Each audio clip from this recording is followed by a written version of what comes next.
অবশেষে রেশন দুর্নীতি মামলায় জামিন পেলেন প্রাক্তন খাদ্যমন্ত্রী জ্যোতিপ্রিয় মল্লিক। বুধবার বিশেষ ইডি আদালত 50 লক্ষ টাকার ব্যক্তিগত বন্ড এবং 25,000 টাকার দুটি সিকিউরিটি বন্ডে তাঁকে শর্তাধীন জামিন দিয়েছে। বিশেষ ইডি আদালতের বিচারকের পর্যবেক্ষণ তদন্ত প্রক্রিয়া চলছে, কিন্তু তার জন্য রাজ্যের প্রাক্তন খাদ্যমন্ত্রীকে হেফাজতে রাখার প্রয়োজন নেই। এখনই মামলার ট্রায়াল শুরুর সম্ভাবনাও নেই, তাই জ্যোতিপ্রিয়কে জামিন দিতে সমস্যা নেই। তবে আদালত তার এই জামিন মঞ্জুর করেছে শর্ত সাপেক্ষে। জেল মুক্তির পরও কয়েকটি বিষয় তাকে মেনে চলতে হবে। ইডির দায়ের করা মামলা ছাড়া অন্য কোনো মামলা তাঁর বিরুদ্ধে না থাকায় জামিন প্রক্রিয়া সম্পন্ন হলেই প্রায় 14.5 মাস পর জেল মুক্তি হবে বালুর। রেশন দুর্নীতিতে যুক্ত থাকার অভিযোগে 2023 সালের 27 অক্টোবর গ্রেফতার হয়েছিলেন জ্যোতিপ্রিয় মল্লিক। গ্রেফতারের পরে প্রথম অসুস্থ হয়ে পড়েছিলেন তৎকালীন মন্ত্রী।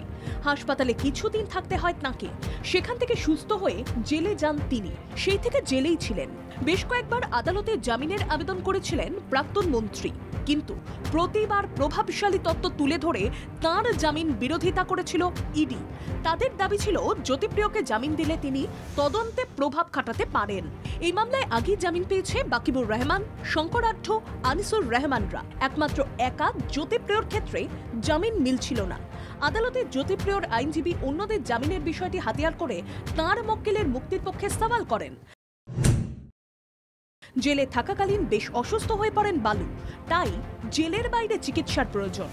একদিকে জ্যোতিপ্রিয়র আইনজীবী যখন এই সওয়াল করেন, তখন তাঁর জামিন আটকাতে মরিয়া ইডির দাবি জ্যোতিপ্রিয় জেলের বাইরে বের হলে তদন্তকে প্রভাবিত করতে পারেন।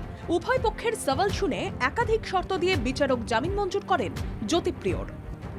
ব্যুরো রিপোর্ট, বাংলা জাগো।